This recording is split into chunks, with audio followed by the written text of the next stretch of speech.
We've all heard it dozens of times at least. America's war on terrorism will be different from any other war this country's ever fought, and with heavy reliance on the CIA and secret military operations. Tonight, the former director of the CIA is in Indiana, and our own Christy Tedesco talked with him about the war and stopping the next possible terrorist attack. Terrorism is the top story in cities and countries across the globe. Osama bin Laden, the world's most wanted man. The war on terrorism, America's top priority. This war, many say, will be won with intelligence, and few are more prepared to talk about that than Dr. Robert Gates.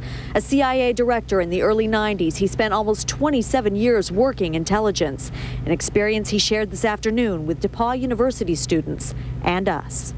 You know, after every one of our wars, we basically dismantle our intelligence and military and then discover that there are still other kinds of enemies of freedom out there. Dr. Gates says we need to be aware of every threat, even those indirect, like the weekend violence between Israel and Palestine.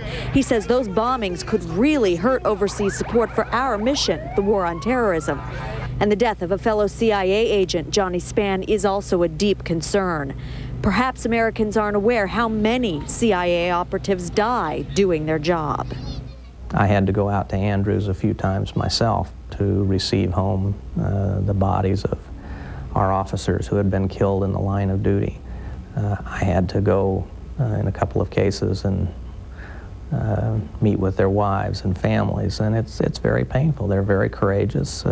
Dr. Gates will give a free speech here tonight at the Performing Arts Center on the campus of DePauw. He says what he wants everyone to realize is that while we have been at war with the terrorists for almost 3 months, they have been at war with us for several years.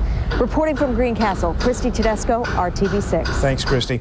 We understand that speech will last about 40 minutes. As Christy said, it's free and open to the public. Now, we still have much more on the war on terrorism on World News Tonight with Peter Jennings at 6:30, following the news at 6.